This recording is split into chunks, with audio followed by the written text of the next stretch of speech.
복리는 단지 돈을 모으는 것에 관한 이야기만이 아닙니다. 그것은 당신의 삶에서 일어나는 모든 중요한 결과의 궤적을 결정짓습니다. 삼벨아래.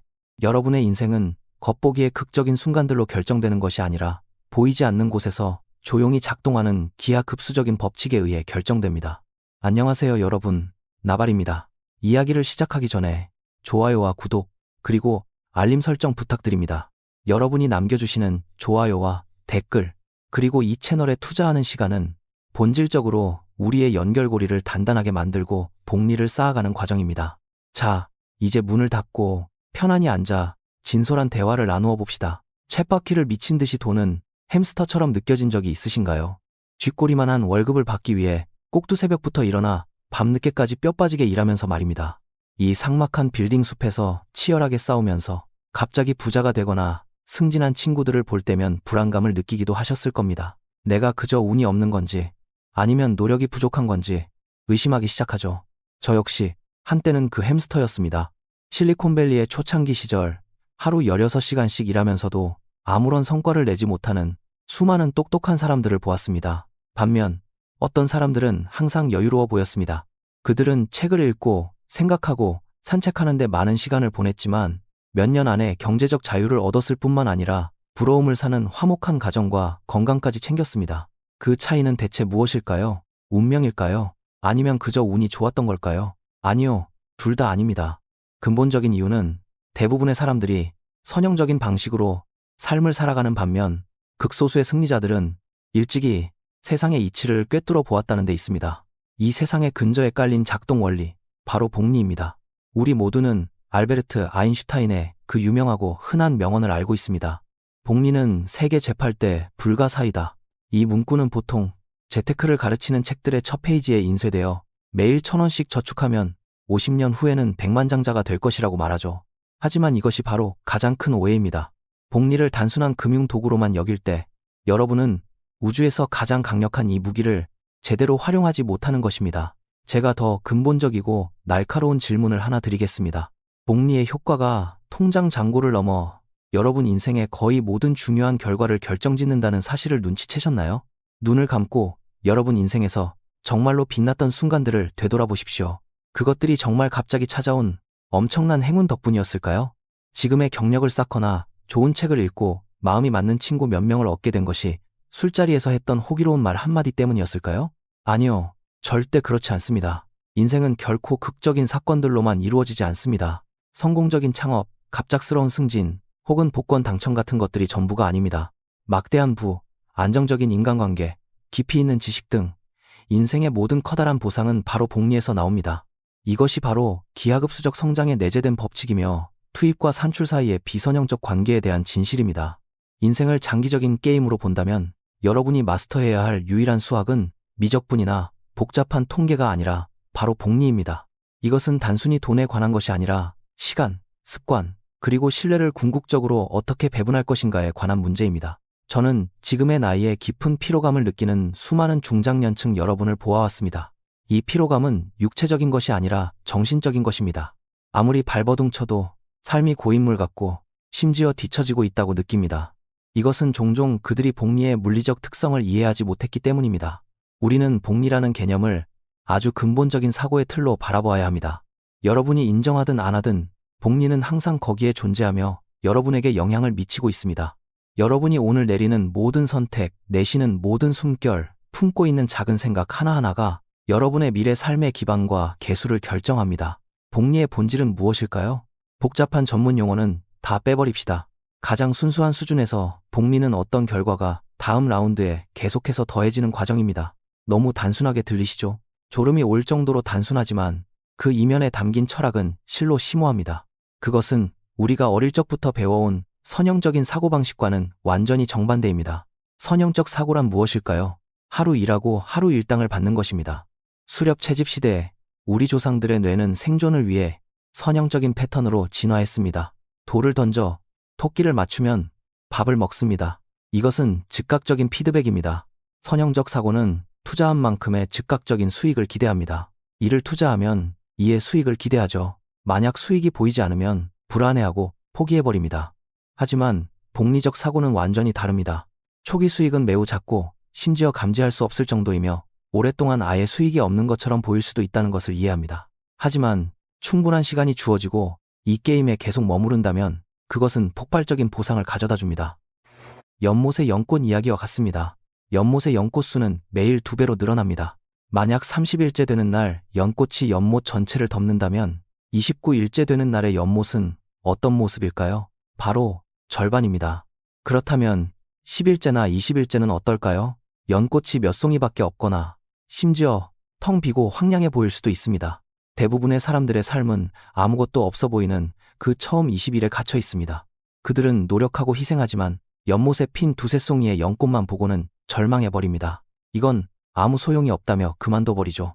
단 며칠 혹은 단 몇 시간만 더 버티면 그 전환점이 찾아온다는 사실을 모른 채 말입니다. 제가 중장년층 여러분의 마음에 와닿는 이야기를 해야 한다고 말씀드린 이유가 바로 이것입니다. 왜냐하면 이 나이에는 시행착오로 낭비할 시간이 많지 않기 때문입니다. 우리는 세상의 진실을 직시해야 하며 어렸을 때처럼 무식하게 힘으로만 인생의 문을 부수려 해서는 안 됩니다. 레버리지를 사용하는 방법, 바로 복리의 지렛대를 사용하는 방법을 배워야 합니다. 두 사람의 이야기를 해드리겠습니다. 이해하기 쉽게 한 명은 김 과장, 다른 한 명은 이 과장이라고 부르겠습니다. 김 과장은 전형적인 선형적 사고를 하는 사람입니다. 그는 매우 성실하며 회사에서 가장 좋아하는 소처럼 일하는 타입입니다. 그는 매일 아침 8시에 출근해서 밤 9시에 퇴근합니다. 그는 일하는 시간이 충분히 길고 업무를 잘 완수하기만 하면 상사가 알아줄 것이고 월급도 오를 것이라고 믿습니다. 그는 무언가를 배울 때도 같은 방식을 취합니다. 오늘 블록체인이 유행하면 그 강의를 들으러 가고 내일 메타버스가 유행하면 관련 책을 사러 갑니다. 그는 항상 바쁘고 언제나 쫓기는 듯 보입니다. 하지만 20년 후 김 과장은 자신이 여전히 제자리에 머물러 있다는 것을 깨달았습니다. 그의 월급 인상률은 물가 상승률을 간신히 따라갈 뿐이었습니다. 장기간의 과로로 인해 그의 건강은 온갖 잔병치레로 무너지기 시작했습니다. 가족과 깊이 있는 시간을 보내지 못해 가족과의 관계도 멀어졌습니다. 그는 혼란스러웠습니다. 나는 이렇게 열심히 일했는데 왜 인생은 내게 합당한 보상을 주지 않는 거지? 반면 이 과장은 조금 게을러 보였습니다. 그는 야근을 많이 하지는 않았지만 매일 빼놓지 않고 하는 몇 가지 일들이 있었습니다. 매일 아침 그는 30분씩 베스트셀러가 아니라 시간의 시험을 견뎌낸 고전 명저를 읽었습니다. 매일 저녁에는 스마트폰을 내려놓고 20분 동안 가족들과 깊은 대화를 나누었습니다. 직장에서는 아주 구체적이고 전문적인 분야에 집중했습니다. 처음에는 그 분야가 아주 좁은 틈새 시장이었지만 그는 끊임없이 기술을 갈고 닦으며 그 분야를 파고들었습니다. 처음 몇 년 동안 이 과장은 김 과장만큼 성공적이지 않아 보였습니다. 김 과장은 심지어 이 과장을 조롱하기도 했습니다. 맨날 철학책만 읽어서 뭐해? 밥이 나와? 떡이 나와? 그렇게 고집스럽게 한 우물만 파서 대체 무슨 미래가 있겠어? 그럴 때마다 이 과장은 그저 웃으며 아무 말도 하지 않았습니다. 10년 후 기적이 일어났습니다. 이 과장이 묵묵히 파고들었던 분야가 갑자기 폭발적으로 성장했고 그는 그 분야에서 극히 드문 최고 전문가가 되어 있었습니다. 그의 수입은 2배가 아니라 10배, 100배로 기하급수적으로 늘어났습니다. 더욱 중요한 것은 오랜 독서와 사색 덕분에 그는 어떤 위기에도 차분하게 대처할 수 있는 완벽한 사고의 틀을 갖추게 되었다는 것입니다. 가족과의 관계 역시 매일 20분씩 쌓아 올린 복리의 예금 덕분에 누구도 깰 수 없을 만큼 단단해졌습니다. 김 과장은 그런 이 과장을 부러움과 이해할 수 없다는 눈빛으로 바라보았습니다. 그는 이 과장이 시대의 흐름을 잘 타서 그저 운이 좋았을 뿐이라고 생각했습니다. 하지만 이 과장 본인만이 그것이 결코 운이 아니라 복리의 결과라는 것을 알고 있었습니다. 복리에는 2가지 핵심 요소가 필요하며 이 중 어느 하나라도 빠져서는 안 됩니다. 인생의 후반전에서 삶을 뒤바꾸고 싶다면 이 2가지를 반드시 기억하셔야 합니다. 첫째, 고빈도의 투자입니다. 많은 분들이 복리에 대해 오해를 합니다. 돈을 통장에 넣어두거나 책을 사서 책장에 꽂아두기만 하면 복리가 자동으로 생길 것이라고 착각합니다. 틀렸습니다. 복리는 가만히 있는다고 생기는 것이 아닙니다. 그것은 지속적이고 자주 일어나는 겉보기엔 사소해 보이는 행동들을 필요로 합니다. 올해 책 50권을 읽겠다는 거창한 결심만으로는 지식의 복리를 얻을 수 없습니다. 그런 결심은 보통 책을 결제하는 순간에 정점을 찍고 택배 상자를 여는 순간 급격히 식어버립니다. 결국 책은 컵라면 뚜껑을 덮는 도구로 전락하고 말죠. 매일 단 5장이라도 읽어야만 복리를 이룰 수 있습니다. 제가 결심이 아니라 행동이라는 단어를 사용했다는 점을 주목하십시오. 인간의 심리가 가진 함정은 단기적이고 거대한 승리는 지나치게 강조하면서 장기적이고 작은 축적은 무시한다는 것입니다. 우리는 모두 할리우드 영화에 세뇌되어 성공에는 가슴 벅찬 배경음악과 화려한 몽타주, 그리고 하룻밤 사이에 변신하는 주인공이 필요하다고 믿습니다. 우리 모두는 하룻밤 사이에 부자가 되고 하룻밤 사이에 유명해지고 하룻밤 사이에 새로운 언어를 마스터하고 싶어 합니다. 틱톡에서 누군가 인기를 끄는 것을 보면 나도 저런 대박 영상을 만들고 싶다고 생각합니다. 하지만 현실은 잔인합니다. 진정으로 지속 가능한 모든 성취는 아주 완만한 오르막길로 거대한 바위를 밀어 올리는 것과 같습니다. 비록 바위가 끄떡없어 보일지라도 매일 힘을 쏟아야 합니다. 이 장면을 상상해 보십시오. 여러분은 오르막길 아래에 서서 양손으로 수톤짜리 바위를 밀고 있습니다. 땀이 눈으로 흘러내리고 근육은 부들부들 떨리며 발은 자꾸만 미끄러집니다. 지나가는 사람들은 꿈쩍도 하지 않는 바위를 밀고 있는 여러분을 바보 같다고 쳐다봅니다. 그들은 비웃거나 포기하라고 조언합니다. 이 바위를 움직이는 건 불가능해. 차라리 바닥에 떨어진 동전이나 줍는 게 낫지 않겠어? 이때가 바로 여러분의 운명을 결정지을 가장 중요한 순간입니다. 여기서 멈추면 바위는 그 자리에 가만히 있는 것이 아니라 중력에 의해 아래로 굴러떨어져 여러분을 짓누를 것입니다. 하지만 이를 악물고 매일 조금씩 밀어 올린다면, 매일 조금씩 힘을 가한다면 어느 날 바위가 손 아래에서 살짝 움직이는 것을 느끼게 될 것입니다. 그 순간이 바로 저항력을 이겨내는 임계점입니다. 그때부터 바위는 구르기 시작합니다. 처음에는 아주 천천히, 그러다 점점 더 빠르게, 엄청난 운동 에너지에 의해 추진력을 얻은 바위가 마침내 정상에 도달하면 여러분이 힘을 주지 않아도 앞으로 계속 굴러가는 것과 마찬가지입니다. 이것이 바로 고빈도 투자의 힘입니다. 여기에는 하늘이 무너질 듯한 극적인 순간은 필요하지 않습니다. 오직 흔들림 없는 헌신만이 필요할 뿐입니다. 운동을 하든, 가족과 시간을 보내든, 새로운 기술을 배우든, 주말에 몰아서 10시간을 하는 것보다 매일 10분씩 거르지 않고 하는 것이 훨씬 더 효과적입니다. 왜냐하면 복리는 단 한 번의 강도가 아니라 빈도의 축적에 의존하기 때문입니다. 제가 운을 믿지 말라고 하는 이유가 여기에 있습니다. 운은 확률의 문제이지만 복리는 물리학의 문제이기 때문입니다. 여러분의 행동이 정확하고 충분히 작기만 하다면 물리학의 법칙은 반드시 작동합니다. 이곳이 바로 복리의 진정한 마법이 일어나는 곳이자 수많은 영웅들이 좌절하고 쓰러진 전쟁터이기도 합니다. 복리는 선형적인 덧셈이 아닙니다. 그것은 기하급수적인 곱셈입니다. 이는 여러분이 낸 결과물이 다음 행동의 기반이 될 수 있도록 한 분야에서 충분히 오래 버텨야 함을 의미합니다. 저도 어렸을 때는 참을성이 부족했습니다. 유망해 보이는 프로젝트를 보면 3개월 안에 수익을 내고 6개월 안에 상장시키고 1년 안에 은퇴하고 싶어 했습니다. 요즘 젊은이들은 이것을 한탕주의라고 부르고 저희 때는 조급증이라고 불렀습니다. 하지만 현실은 제게 뼈아픈 교훈을 주었습니다. 여러분이 관심사를 계속 바꾸고 이직을 밥 먹듯이 하고 오래된 친구나 공부하던 분야를 계속 저버린다면 여러분은 복리 계산기를 끊임없이 초기화하고 있는 것입니다. 이것은 주전자에 물을 끓이는 것과 같습니다. 물을 50도까지 끓이다가 너무 느리다고 불을 끄고 새물로 갈아서 다시 끓이고 또 50도까지 끓이는 식이죠. 왜 아직도 물이 안 끓지? 하면서 물을 또 바꿔버립니다. 평생을 바쁘게 살면서 수많은 주전자에 물을 끓였지만 정작 따뜻한 물 한 모금 마셔보지 못하게 되는 겁니다. 분야를 바꿀 때마다 여러분은 0으로 돌아가 새로운 선형적 축적을 시작하는 것입니다.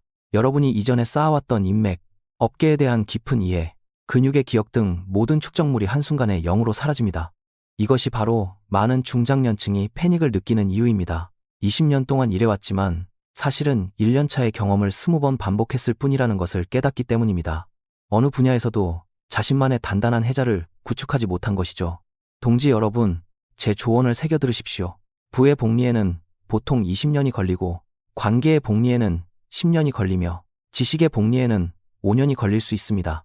그리고 안타깝게도 대부분의 사람들은 폭발적인 성장이 일어나기 직전에 포기하고 맙니다. 그들은 3개월 안에 기하급수적인 성장을 보기를 기대하지만 이것은 복리의 본질을 오해한 것입니다. 진짜 성장 곡선은 처음 90%의 시간 동안은 아주 평탄한 직선처럼 보입니다. 우리는 이것을 실망의 골짜기라고 부릅니다. 이 밑바닥에서는 엄청난 노력을 쏟아 부어도 아무런 보상이 보이지 않습니다. 통장 잔고는 그대로이고 능력은 눈에 띄게 발전한 것 같지 않습니다. 이 시점이 되면 이웃들, 친척들, 심지어 여러분 내면의 목소리까지 나서서 이렇게 말할 것입니다. 바보 같은 짓 그만하고 포기해. 이건 아무 소용없어. 하지만 오늘 제가 한 말을 꼭 기억하십시오. 그 밋밋해 보이는 직선은 정체되어 있는 것이 아닙니다. 그것은 뿌리를 깊이 내리고 있는 성장입니다. 복리는 일회성 이벤트가 아닙니다. 끈기 있고 지속적인 과정입니다. 복리는 벼락치기 성장을 믿지 않으며 오로지 인내만을 믿습니다. 그렇다면 일상생활에서 복리의 효과는 어떻게 나타날까요? 삶은 과연 어떤 모습으로 변할까요? 가장 직접적인 형태는 바로 우리의 일상적인 습관에서 나타납니다. 간단한 계산을 해봅시다. 이것은 여러분 인생에서 풀어본 가장 중요한 수학 문제일지도 모릅니다. 매일 1%씩 발전한다면 아주 작은 것이라도 좋으니 영어 단어 하나를 더 외우거나 팔굽혀펴기를 한 번 더 하거나 가족에게 한 번 더 미소 짓는다면 365일 후에는 어떻게 될까요? 수학 공식은 1.01의 365제곱이 약 37.8이라는 것을 알려줍니다. 다시 말해 1년 후 여러분은 오늘보다 365% 더 나아지는 것이 아니라 무려 37배나 더 뛰어난 사람이 되어 있을 것입니다. 이것이 바로 몇 년이 지난 후 어떤 사람들이 완전히 다른 사람으로 환골탈태하여 여러분이 범접할 수 없는 수준이 되어 있는 이유입니다. 반대로 매일 1%씩 퇴보한다면 매일 조금씩 게으름을 피우고 인스턴트 음식을 한 입 더 먹고 매일 배움을 조금씩 소홀히 한다면 1년 후에는 어떻게 될까요?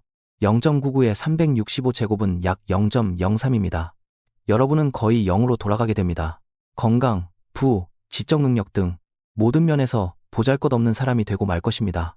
아주 작은 습관이 여러분과 성공 사이에 엄청난 차이를 결정합니다. 이 차이는 여러분의 재능이나 부모님의 재력에 있는 것이 아니라 여러분의 일상적인 결정에 있습니다. 책을 집어들 것인지, 스마트폰을 볼 것인지, 샐러드를 먹을 것인지, 치킨을 먹을 것인지, 인내할 것인지, 화를 낼 것인지 말입니다. 이곳이 바로 운명의 교차로입니다. 하지만 제가 더 걱정하고 중장년층 여러분께 꼭 당부드리고 싶은 것은 바로 복리의 어두운 이면입니다. 모든 것에는 음과 양이 있습니다.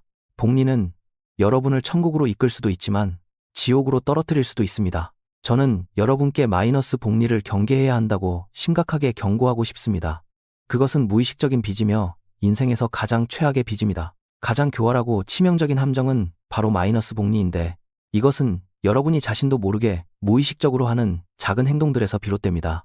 그것들은 조용히 여러분의 미래를 집어삼킵니다. 제가 과장한다고 생각하실 수 있으니 몇 가지 예를 들어 분석해 보겠습니다. 첫째, 주의력의 빚입니다. 요즘 시대에 사람을 망치는 것은 너무나 쉽습니다. 그저 스마트폰 하나만 쥐어주면 됩니다.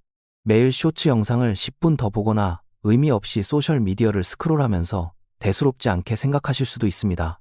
에이, 나발님, 전 그저 10분 동안 머리를 식히는 것뿐이라고요. 하지만 파편화되고 질 낮은 정보에 소비하는 그 10분이 1년이면 60시간이 넘으며 이는 여러분 인생에서 꼬박 3일 밤낮을 버리는 것과 같습니다. 더욱 무서운 것은 시간의 손실이 아니라 그것이 여러분의 뇌를 낮은 집중력에 익숙해지도록 훈련시킨다는 사실입니다. 여러분의 뇌는 근육과 같습니다. 근육도 훈련되는 법이죠. 이런 패스트푸드 같은 자극만 계속 주입하면 뇌는 산만하고 얄팍해져 깊은 생각을 할 수 없게 됩니다. 이러한 집중력의 지속적인 붕괴는 훗날 복잡한 문제를 처리할 때 여러분의 생산성을 크게 떨어뜨릴 것입니다. 깊은 사색과 전략적 기획이 필요한 진짜 기회가 왔을 때 여러분의 뇌는 이미 녹슬어 제대로 작동하지 않는다는 것을 깨닫게 될 것입니다. 이것이 바로 지금 많은 중장년층이 겪고 있는 상태 아닙니까? 새로운 것을 배우기 위해 가만히 앉아있지도 못하고 책을 몇 쪽 넘기지도 않아 졸음이 쏟아지는 분들 말입니다. 이것이 바로 수년 동안 쌓여온 부정적인 에너지의 결과입니다. 둘째, 건강의 빚입니다. 우리 나이에 가장 잃어선 안 될 것이죠. 점심 식사 후 매일 달콤한 간식을 조금씩 먹거나 500걸음을 덜 걷거나 자세를 약간 삐딱하게 하고 앉아있는다고 해서 당장 내일 병에 걸리지는 않습니다. 여전히 밥도 잘 먹고 술도 잘 마실 수 있으며 건강검진 결과에서도 큰 문제가 발견되지 않을 수 있습니다. 하지만 10년이 지나면 사소해 보였던 잉여 칼로리와 운동 부족은 혈관에 쌓인 찌꺼기, 관절의 마모, 내장에 낀 지방 등 돌이킬 수 없는 만성적인 건강의 빚으로 쌓이게 됩니다. 그것들은 모두 조용히 복리로 불어납니다. 어느 날 갑자기 뇌출혈과 같은 병이 닥치면 사람들은 충격을 받고 말합니다. 세상에, 내가 어쩌다 갑자기 이렇게 쓰러진 거지? 하지만 현실에서 갑작스러운 것은 없습니다. 질병은 10년 전부터 복리로 쌓이기 시작한 것입니다. 여러분이 무심코 먹은 달콤한 설탕, 한 입, 귀찮다고 움직이지 않은 하루하루가 모두 죽음으로부터 끌어다 쓴 고금리 대출입니다. 그리고 우리 나이가 되면 죽음은 그 빚을 독촉하기 시작합니다. 여러분은 이 빚에서 결코 벗어날 수 없습니다. 마지막으로 그리고 가장 가슴 아픈 것은 바로 관계의 빚입니다. 가와만사성이라는 말이 있지만 많은 사람들의 가족 관계는 엉망진창입니다. 왜 그럴까요? 왜일까요? 관계에 작용하는 부정적인 힘을 간과했기 때문입니다. 배우자가 말을 걸 때 스마트폰만 쳐다보는 작은 무관심, 서류 제출을 모래로 미루는 것과 같은 동료와의 사소한 약속 파기, 혹은 아이에게 짜증을 내며 소리치는 것 등 말입니다. 여러분은 이런 것들이 대수롭지 않게 지나갈 것이라고 생각합니다. 하지만 이러한 작은 실망과 불신은 마치 녹처럼 번져나갑니다. 실망할 때마다 여러분의 관계 계좌에서 돈이 빠져나가고 어느 날 완전히 마이너스 통장이 되어버립니다. 빨지 않은 양말이나 저녁 반찬이 조금 짜다는 등 아주 사소한 일이 불씨가 되어 격렬한 싸움으로 번지고 심지어 이혼이나 완전한 결별로 이어지기도 합니다. 여러분은 억울하게 느낄 겁니다. 고작 이런 사소한 일로 이럴 필요까지 있나? 그것은 사소한 일이 아니기 때문입니다. 낙타의 등을 부러뜨린 마지막 지푸라기였던 것입니다. 오랜 시간 동안 부정적인 힘에 갉아먹힌 견고했던 관계가 임계점에 다다라 필연적으로 무너져 내린 것입니다. 우리는 이런 무의식적인 작은 습관들을 매일매일 이자가 붙는 고금리 대출로 여겨야 합니다. 전염병을 피하듯 피해야 하며 주택담보대출을 갚듯 매일 이런 부정적인 영향들을 제거해 나가야 합니다. 자, 제가 너무 무거운 이야기를 한 것은 여러분을 겁주려는 것이 아니라 함정을 제대로 봐야만 그것을 피할 수 있기 때문입니다. 그렇다면 마이너스 복리가 이토록 무섭다면 플러스 복리는 어떻게 우리를 날아오르게 할까요? 플러스 복리는 바로 기회이자 특정 지식의 축적입니다. 많은 분들이 제게 묻습니다. 나발님, 저도 열심히 일하고 싶은데 어느 방향으로 가야 할지 모르겠어요. 배달 알바를 하면 복리가 생길까요? 대리운전을 하면 복리가 생길까요? 제 대답은 단호합니다. 아니요. 그것들은 일을 멈추면 수입도 끊기는 선형적인 직업일 뿐입니다. 긍정적인 습관과 복리만이 장기적으로 자신만의 강력한 경쟁력을 구축할 수 있는 유일한 길입니다. 우리는 연간 목표가 아니라 매일매일의 결정에 집중해야 합니다. 저는 젊은 친구들에게 종종 이렇게 말합니다. 제게 당신의 5년 계획표를 보여주지 마십시오. 그건 그저 종이 조각에 불과할 확률이 높습니다. 대신 오늘 하루의 일정을 보여주십시오. 여러분의 목표가 5년 안에 경제적 자유를 얻는 것일 수 있지만 여러분이 매일 해야 할 결정은 오늘 4시간의 몰입을 완성하는 것이어야 합니다. 이 4시간 동안 여러분은 특정 지식을 축적해야 합니다. 이것은 제 철학에서 아주 핵심적인 개념입니다. 주의 깊게 들어주시기 바랍니다. 저는 부를 창출하는 핵심은 바로 이 특정 지식에 있다고 항상 강조해왔습니다. 이것은 훈련할 수도, 외주를 줄 수도, 자동화할 수도 없는 지식입니다. 이것을 이해하지 못하면 여러분은 끝없는 소모전에 빠지게 될 것입니다. 훈련할 수 없다는 것은 무슨 뜻일까요? 만약 학교에서 표준화된 방식으로 배울 수 있는 것이라면 다른 사람들도 똑같이 배울 수 있습니다. 모두가 할 줄 아는 일이라면 여러분은 언제든 대체될 수 있고 여러분의 가치와 월급은 떨어질 것입니다. 외주를 줄 수 없다는 것은 무슨 뜻일까요? 어떤 일을 통째로 묶어 더 싼 노동력에 넘길 수 있다면 여러분에게 무슨 가치가 있겠습니까? 자동화할 수 없다는 것은 또 무슨 뜻일까요? 인공지능이나 기계로 대체될 수 있는 일이라면 실업이 머지 않았다는 뜻입니다. 그렇다면 이 마법과도 같은 특정 지식은 어디서 찾을 수 있을까요? 그것은 대개 여러분이 타고난 흥미, 독특한 배경, 그리고 의도적인 연습의 결합에서 나옵니다. 어릴 적 품었던 호기심 속에 숨어 있고 돈을 주지 않아도 여가 시간에 기꺼이 몰두하며 고민하는 일들 속에 숨어 있습니다. 예를 들어 어릴 적 라디오 분해하는 것을 유난히 좋아했고 전자기기에 극도로 예민했던 분이 있다고 칩시다. 어른이 되어 엔지니어가 되지 않고 영업사원이 되었다면 엔지니어의 길과는 멀어진 것처럼 보일 수 있습니다. 흥미와는 멀어진 것 같겠지만 전자기기에 대한 깊은 이해와 흥미를 영업으로 단련된 의사소통 능력, 그리고 업계에서 쌓아온 인맥과 결합한다면 여러분은 전자제품 분야에서 대체 불가한 최고의 영업 전문가가 될 것입니다. 엔지니어들이 이해하는 언어로 연구개발팀과 소통할 수 있고 고객이 이해하는 언어로 고객과 소통할 수 있게 되죠. 이러한 통역 능력이 바로 여러분만의 특정 지식입니다. 특정 지식의 축적은 습관의 복리 효과를 보여주는 가장 고전적인 예입니다.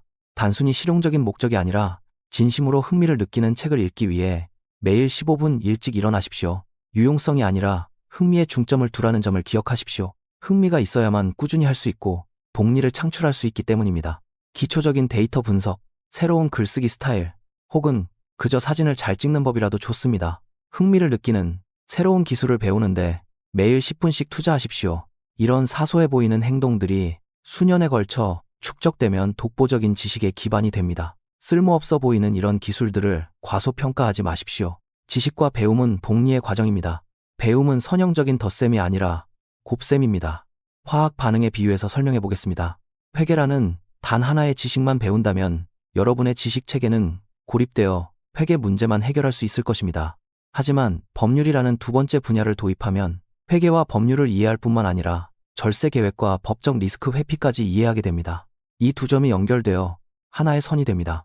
여기에 심리학이라는 세 번째 분야를 도입하면 세무서와 어떻게 소통해야 하는지, 그리고 상사의 진짜 의도가 무엇인지 파악할 수 있게 됩니다. 이것은 삼각형, 즉 안정적인 하나의 면이 됩니다. 지식의 점들 사이에서 비선형적인 연결과 화학 반응이 일어납니다. 이것이 바로 지식의 복리 효과입니다.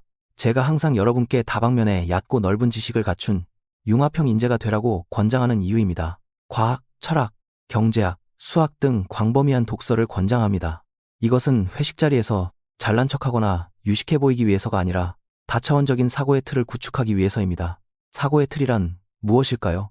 세상을 바라보는 렌즈입니다. 렌즈가 많을수록 더 선명하고 종합적인 시야를 가질 수 있습니다. 진화론을 공부하면 원숭이가 어떻게 인간으로 진화했는지 알 뿐만 아니라 시장의 경쟁과 도태 메커니즘을 이해하여 어떤 기업이 살아남고 어떤 제품이 퇴출당하는지 알게 됩니다. 우리는 이것을 적자 생존이라고 부릅니다. 게임 이론을 공부하면 인간관계를 훨씬 더 잘 이해할 수 있습니다. 언제 협력해야 할지, 언제 배신해야 할지, 언제 타협해야 할지를 알게 되면 직장과 비즈니스 세계를 아주 유연하게 헤쳐나갈 수 있습니다. 제일 원칙을 마스터하면 겹겹이 쌓인 껍데기를 벗겨내고 문제의 본질을 꿰뚫어 볼 수 있습니다. 남들의 의견에 휘둘리지 않고 사물의 본질을 직시하게 됩니다. 하나의 사고의 틀은 새로운 관점을 제공하고 여러 개의 사고의 틀은 다양한 미래의 가능성을 예측할 수 있게 해줍니다. 장기적 사고, 기회비용, 혹은 한계 효용과 같은 새로운 사고의 틀을 배울 때마다 여러분의 의사결정 능력은 한 차원씩 높아질 것입니다. 말이 나온 김에 단일 기술에서 네트워크 효과로 넘어가는 과정을 돕기 위해 구체적인 사례를 하나 공유하겠습니다. 많은 사람들이 엔지니어를 한 가지 기술만 가진 사람으로 봅니다. 우리의 전통적인 인식 속에서 엔지니어는 안경을 끼고 체크무늬 셔츠를 입은 채 말없이 코딩에만 집중하는 조용한 사람이라는 편견이 있습니다. 하지만 진정으로 뛰어난 엔지니어는 절대 그렇지 않습니다. 실리콘밸리에서 수백만 달러의 연봉을 받는 사람들은 단순히 코딩 기술만 뛰어난 것이 아닙니다. 그들은 깊이 있는 코딩 전문 지식과 함께 사용자의 심리를 꿰뚫어보고 제품의 사용성에 대한 탁월한 감각을 지니고 있습니다.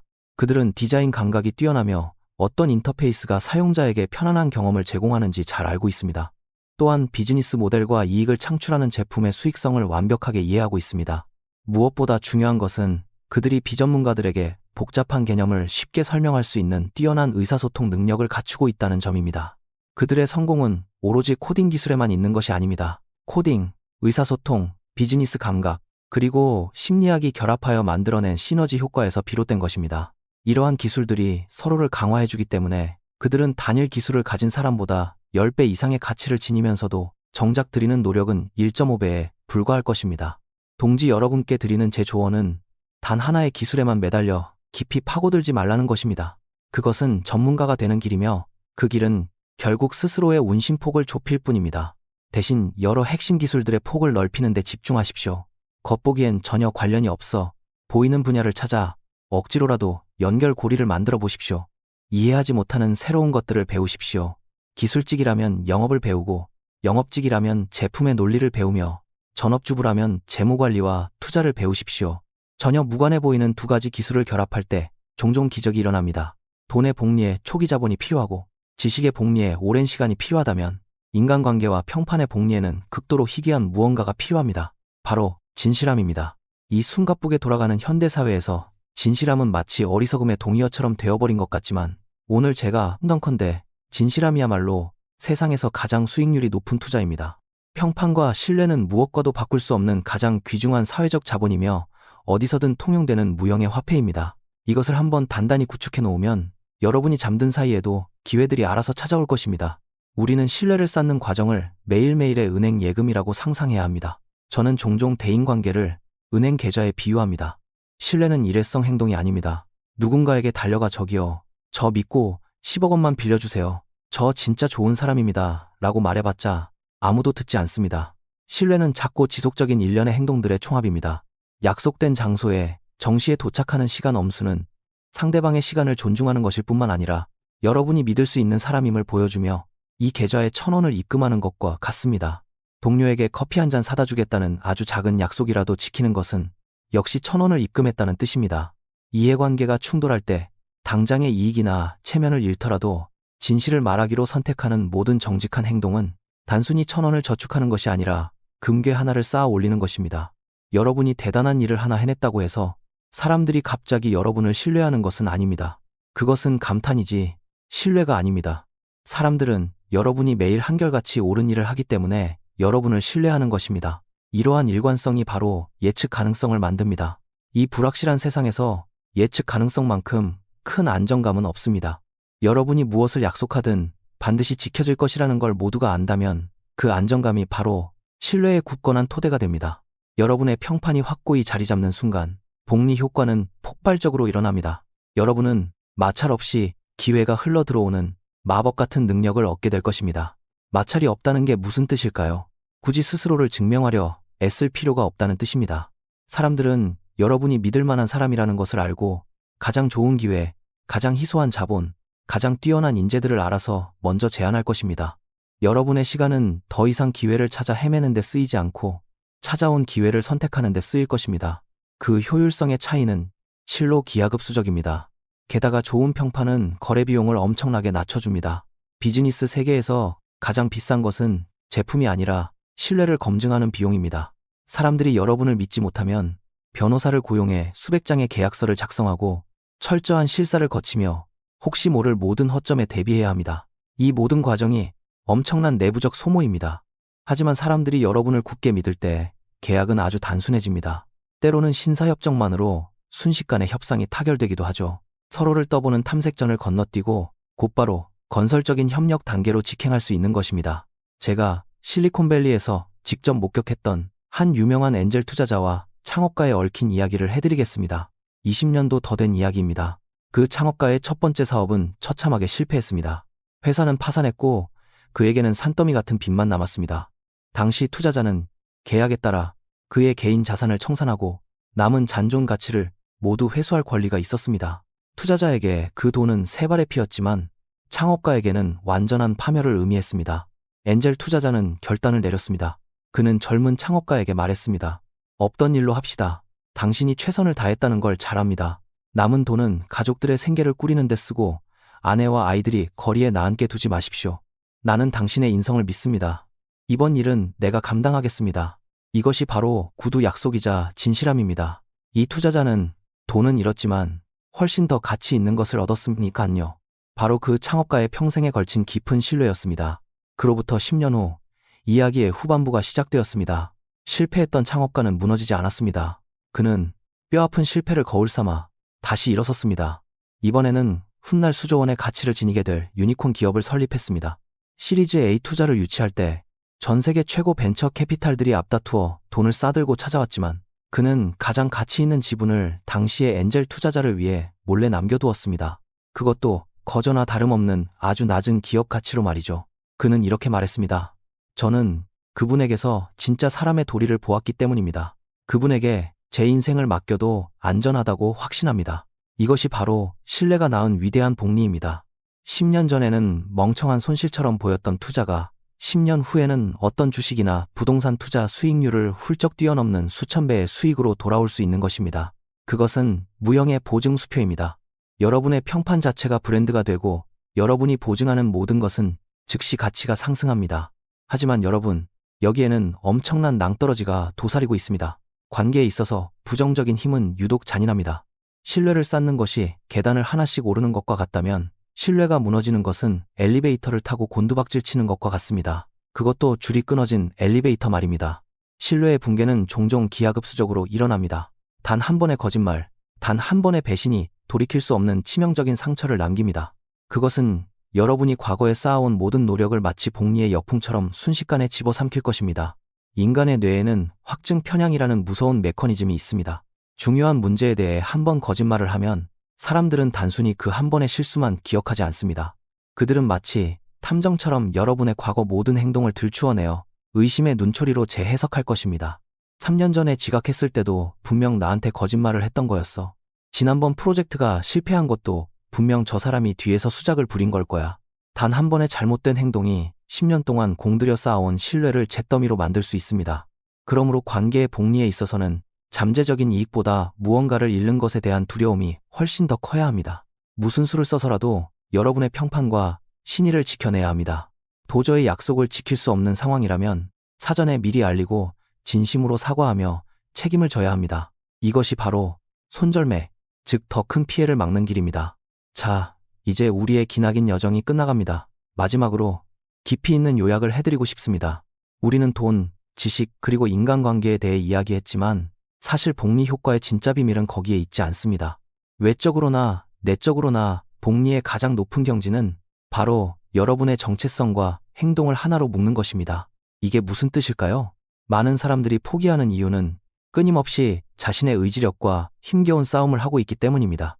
열심히 공부해야지라는 말의 이면에는 사실 난 공부가 싫지만 억지로 해야만 해라는 속마음이 깔려 있습니다.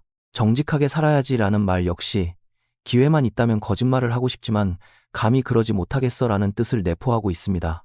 이렇게 억지스러운 의지력에 바탕을 둔 행동은 지속 불가능하며 결코 복리를 만들어낼 수 없습니다. 진정한 복리는 여러분이 자신의 정체성을 바꾸는 바로 그 순간 일어납니다. 더 이상 스스로에게 난 담배를 끊으려고 노력 중이야 라고 말하지 마십시오. 대신 난 담배를 피우지 않는 건강한 사람이야 라고 선언하십시오. 억지로 무언가를 배우려 애쓰는 사람이 되지 마십시오. 그저 배움을 진심으로 사랑하는 사람이 되십시오. 어쩌다 한번 정직한 사람이 아니라 뼛속까지 정직하고 올바른 사람이 되십시오. 자신의 행동을 정체성과 연결시킬 때 여러분의 행동은 더 이상 의지력을 쥐어짜내야 하는 버거운 숙제가 아니라 너무나 자연스러운 선택이 됩니다. 독서광이 되기 위해 억지로 책을 읽지 않을 것입니다. 하루라도 책을 읽지 않으면 오히려 마음이 불안해질 테니까요. 정직하고 올바른 사람이기 때문에 억지로 약속을 지키려고 안달하지도 않을 것입니다. 약속을 어기는 것은 곧 자기 자신을 부정하는 일임을 본능적으로 알기 때문입니다. 이것이 바로 복리의 궁극적인 형태입니다. 여러분의 본질 자체가 굳건한 토대가 되는 것입니다. 복리는 여러분이 누구인지 신경 쓰지 않습니다. 여러분의 집안 배경이나 학벌 따위는 묻지도 따지지도 않습니다. 그것은 지극히 냉정하고 공명정대한 우주의 법칙입니다. 오직 단 한 가지만을 볼 뿐입니다. 당신이 올바른 일을 끈기 있게 그리고 지속적으로 해낼 수 있는가? 복리는 우주의 가속기입니다. 올바른 토대 위에서 인내하는 자에게 엄청난 보상을 내립니다. 그것은 여러분을 선형적인 덧셈의 굴레에서 벗어나 기하급수적 성장의 눈부신 자유로 이끌어 줄 것입니다. 그러니 사랑하는 동지 여러분, 오늘, 아니, 바로 지금 당장 시작하십시오. 여러분의 삶에서 복리의 법칙이 뿌리내릴 수 있는 주춧돌을 찾아내십시오. 스스로에게 몇 가지 질문을 던져보십시오. 매일 단 15분이라도 핑계대지 않고 몰두할 수 있는 습관은 무엇입니까? 전혀 무관해 보이지만 서로 결합하여 나만의 독보적이고 강력한 무기가 될 수 있는 지식 분야는 무엇입니까? 매일 관계의 은행 계좌에 신뢰라는 든든한 자본을 차곡차곡 예금할 수 있는 작은 약속들은 무엇입니까? 오늘 여러분은 어떤 복리의 씨앗을 심으셨습니까? 오늘 여러분이 하는 모든 행동이 내일의 복리 계산을 위한 올바른 밑거름이 되도록 만드십시오. 당장 내일 극적인 변화가 일어날 것이라 기대하지 마십시오. 내일 아침 눈을 떴을 때 세상이 완전히 달라져 있을 거라는 헛된 환상도 버리십시오. 사소해 보이지만 끊임없이 이어지는 작은 연속성들을 만들어내는데 모든 에너지를 집중하십시오. 왜냐하면 긴 인생이라는 레이스에서 최후의 승자는 가장 빨리 달리는 사람이 아니라 결코 멈추지 않는 사람이기 때문입니다. 자, 부와 행복에 관한 기나긴 이야기는 여기서 마치겠습니다. 만약 여러분이 이 8천자에 달하는 긴 이야기에서 조금이라도 영감을 얻으셨다면, 혹은 매일 아침에 그 10분을 대하는 마음가짐이 조금이라도 달라지셨다면 저의 목적은 이미 달성된 것입니다. 지금 세상은 엄청난 격동의 시기를 지나고 있습니다. 뉴스를 보십시오. 경제 사이클은 요동치고 지정학적 마찰이 끊이지 않으며 많은 사람들이 패닉에 빠져 있습니다. 하지만 최근의 빅데이터에 따르면 장기적인 안목을 가지고 복리의 법칙을 이해하는 사람들이 위기 속에서 성공할 확률이 훨씬 높다고 합니다. 그들의 생존율과 위기 대처 능력은 평범한 사람들의 5배가 넘습니다. 이 지독하게 불확실한 시대에 복리야말로 여러분이 기댈 수 있는 유일한 확실성입니다. 이 소란스러운 세상 속에서 계속해서 명료한 통찰을 듣고 싶으시다면, 그리고 부와 행복을 끌어당기는 이 위대한 법칙을 저희와 함께 실천해 나가고 싶으시다면 반드시 좋아요를 눌러주십시오. 여러분의 클릭 한 번이 알고리즘을 움직여 깨달음이 간절한 더 많은 사람들에게 이 영상이 닿게 할 것입니다. 채널을 구독하시고 알림 설정을 꼭 켜두셔서 저의 새로운 생각들을 가장 먼저 받아보시고 단 하나의 인지적 도약도 놓치지 마시길 바랍니다. 우리 함께 흐르는 시간의 강물 속에서 지혜롭고 인내심 있는 낚시꾼이 됩시다. 저는 나발입니다. 다음 에피소드에서는 한층 더 성장한 여러분과 만나 뵙기를 고대하겠습니다. 다음 시간에 뵙겠습니다.